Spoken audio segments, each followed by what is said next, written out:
Myself Bhautik Trivedi, working as an assistant professor in IT ICT department of LJ Institute of Engineering and Technology. I will explain you the concept of MAC based on hash function in information and network security subject. So first of all of you know the concept of message authentication, the concept of MAC.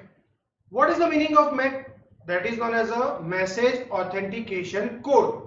And how I generate the MAC? So if I want to generate the MAC, what's the formula behind that? The formula is that C in bracket K comma M. What is the meaning of C? C means cryptographic checksum. K means that is the key. And M means that is the message. So here in today's session, fully focus on the concept of MAC based on hash function. And MAC based on hash function, that is also known as a HMAC. HMAC. What is the meaning of H? H means hash base. And what is the meaning of MAC? MAC means message authentication code. So this particular topic, that is also known as a concept of HMAC. So let's start with the concept of HMAC. First of all, H means all of you know that is the hash. MAC means all of you know that is the message authentication code, and that is known as a hash based message authentication code. So cryptographic hash function. Any proper example of the cryptographic hash function? Any proper name of this? That's already you know in a unit number 5. Mainly two names. Either I talk about the MD5 or I talk about the SHA. What is the full form of MD5? Message digest algorithm. So must remember one thing, whenever you talk about the concept of the hash function, so hash function is also known as a message digest. So if you want to generate the message digest, so for this MD5 algorithm is there, and second algorithm that is known as a SHA. What is the full form of SHA? Secure hash algorithm. So SHA containing the different version, but the most popular version of the SHA, that is the SHA 512. And must remember one thing, either you talk about the cryptographic hash function, either you talk about the MD5 or you talk about the SHA, that generally execute faster in software than symmetric block cipher. Symmetric block cipher means either you talk about the DES or you talk about the AES or you talk about the triple DES or you talk about the double DES. What is the meaning of DES? Data encryption standard. What is the meaning of AES? Advanced encryption standard. Double DES, double data encryption standard. And triple DES means triple data encryption standard. So must remember one thing, whenever you talk about the concept of HMAC, so at that time the cryptographic hash function that execute faster than AES or DES or double DES or triple DES. And another important point regarding HMAC, library code for cryptographic hash function is widely available.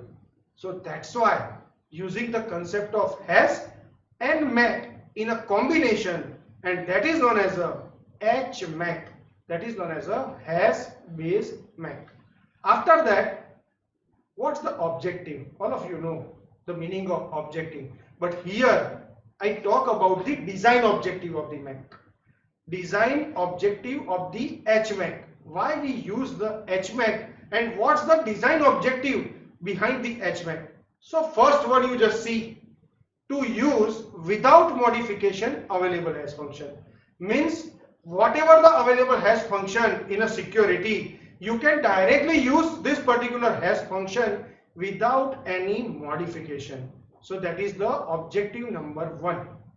Objective number 2, you can directly apply the replaceability of the embedded hash function in case of faster or more secure hash function are found or required. Means you can directly replace one hash function to another hash function according to the situation, according to the requirement. That is the objective number 2. Objective number 3, whenever you applying any particular algorithm, whenever you apply any particular technique, the most important parameter for the particular technique, that is the performance. So must remember one thing, whenever you apply a HMAC or MAC or SHA, the most important parameter to preserve the original performance of the hash function without any degrade performance. That is the most important thing. Means original performance preserving. Objective number 4. Whatever the number of key, whatever the different key used in a particular technique or used in a particular algorithm, using and handling the key in a proper way, that is another objective. So up to this I discussed the 4 objectives. Must remember according to the point. First one, without any modification use the hash function. Second one, directly apply the replaceability to one hash function to another hash function. Third one, whenever you apply any particular hash function, must remember one thing, to preserve the performance. And last one, using the key in a proper way. And the most important one, the last one, whenever you apply any authentication mechanism, so at that time the fully focus on the cryptographic analysis of the strength of the authentication mechanism. So that's all about the different objectives of the HMAC. Must remember one thing, first of all talk about the HMAC, after that definition of HMAC, third one design objective of the HMAC, then after the, because whenever you are applying the MAC or message authentication or HMAC, every time the same parameter. Why we require message authentication? What's the need behind the message authentication? So total number of 8 needs for the message authentication. First one, that is known as a disclosure. Already I discussed in a previous session, but that's the part of the HMAC also. So that's why again I repeat this particular topic in this particular video lecture. So first one, that is the disclosure. So disclosure means what? Release of message content. Second one, that is the traffic analysis.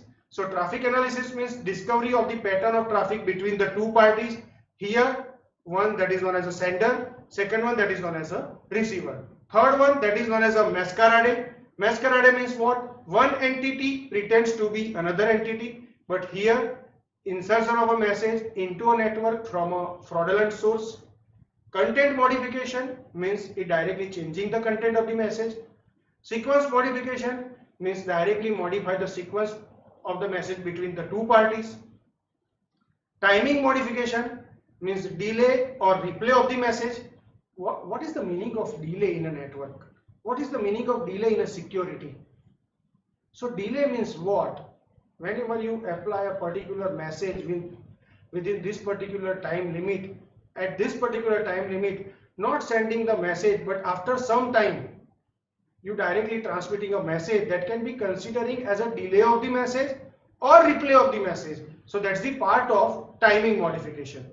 After that too, source repudiation and destination repudiation. Means repudiation, that is the part of the denying the message. Means here you applying the denial of transmission of message by the source as well as the denial of receipt of the message by the destination. So that is the need for the message authentication. So that's the requirement of the message authentication. And once again, already you know this particular technique, that is the part of which category. So whenever you talk about the disclosure and traffic analysis, so that is the part of the message confidentiality. Message masquerade, content modification and sequence modification, that's the part of the message authentication.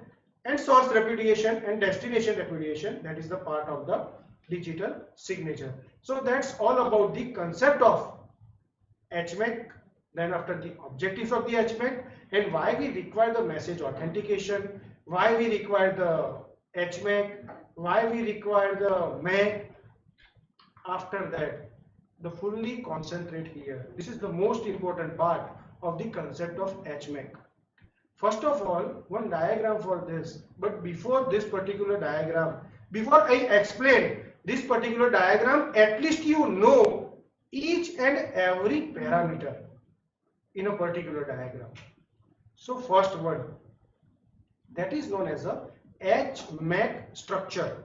So whenever you talk about the HMAC structure, so first of all the parameters of the HMAC structure. So first one, that is H. What is the meaning of H here? So H means that is known as a embedded hash function. Embedded hash function. What's the proper example of that? Either you apply the MD5 or you apply the SHA1. That is the part of the hash function. Second one, that is the IV. What is the meaning of IV? IV, that is also known as the initializing vector, but here IV can be treated as initial value, and this particular initial value, that is input to the hash function. After that, M means what? M means that is the message input to HMAC. Whenever you apply any input to the message, that can be considered as a M, and that is directly applying to HMAC. After that, YI. YI means ith block of M. YI means ith block of M. After that, L. L, what this L indicate? L indicate number of block in M. Must remember one thing. M means what? That is the message. L means what? Number of block in a message. And YI means what? Ith block of M. So important three parameters here. One, that is M. Second one, that is YI. And third one, that is L. After that, N. N means what? N means length of the hash code. And length of the hash code produced by which particular function? Produced by embedded hash function. That can be considering as a N. And must remember one thing. N is equal to length of the hash code. How I generate the K plus? So K plus means all of you know the concept of key. Key means what? K. So directly applying the padding with zeros on the left side. Means one K is there, and then after you applying the padding on the left side with the zeros, whatever you generate, that can be considered as a K plus. And must remember one thing, K plus also supported B bits in a length. After that, I pad and O pad. I pad means input padding and O pad means output padding. Here I write the binary value for the 36. All of you know, if I want to represent 36 with using the binary, how I represent this thing? So 3, first 4 bit belongs to 3, last 4 bit belongs to 6. Same way for the OPED also, first 4 bit belong to 5 and last 4 bit belongs to C. So this is the concept of the HMAC structure. Currently I am only talking about the parameter of the HMAC structure. Again I repeat, one that is H, one that is IV, one that is N, one that is YI, then after the L, then after the N, then after the K plus, after that IPAD, then after the OPAD. Why I repeat this? What is the reason behind that? Because in a next particular diagram, the diagram fully represent each and every parameter with using some logic. So here you just see, this is the HMAC structure. So whatever in a diagram and whatever in a steps, so start with the one by one. So first one, K plus is there and IPAD is there. All of you know the parameter. What is the meaning of K plus? How I generate the K plus? So already you know the concept of key, K. Whenever you apply the padding on that, that becomes the K plus. And IPAD means input padding, that supported some value. So first of all, if I want to generate the K plus, how I generate this? So step number 1, you just see whatever I discussed here. That is the most important one. Append zeros to the left end of K to create a B bit string K plus. Means up to this clear. Step number 1 means what? Step number 1 means with using the concept of K, you directly generating a K plus with using the concept of padding. After that, step number 2, here you just see in this diagram, XOR operation apply on a K plus and IPAD. Means XOR K plus with IPAD to produce the B-bit block SI, means whatever I generate here, that is known as a concept of SI. Up to this clear? Means what? Total number of 2 steps. First one, appending the zeros, generating a K plus, and second step, applying the XOR operation between the K plus and I paid to generate the S of I. After generating a S of I, then after you directly appending the message M to S of I. Here you just see in this particular figure, whatever this, that is known as a message. After appending a message to SI, then after you apply the hash function. Here you just see, apply edge to the string generated in step 3. Means whatever you generate in a step 3, you directly applying the hash function on that, but at the same time using the concept of IV. IV means what? That is the initial value. That is known as an initial value, or that is known as an initialization vector. So with using this, you can directly generating a one n bit, and that is H in bracket S concatenated M. So S of I concatenated M. So whatever you generate, that is the hash code. After that, whatever the hash result you generate here, again you apply this XOR K plus with OPED. K plus means what? Appending the K and generating a K plus. OPED containing some value. Applying the XOR operation on that. Whatever you generate, that is known as a SO. And whatever you generate in this SO, and whatever the hash code you generate in a previous step number 4, you directly concatenated or append this particular hash result to this particular step. So S0, and then after whatever this, that can be treated as a hash code. After that, the last step, whatever you generate here, again you apply the hash function on that with using the concept of IV, and whatever you generate, that is known as a HMAC in bracket K comma M. So that is known as a hash based message authentication code. Must remember one thing. What's the steps behind that? First one, with using the concept of K, applying the append operation and generating K plus. After that, applying the XOR between the K plus and I paid.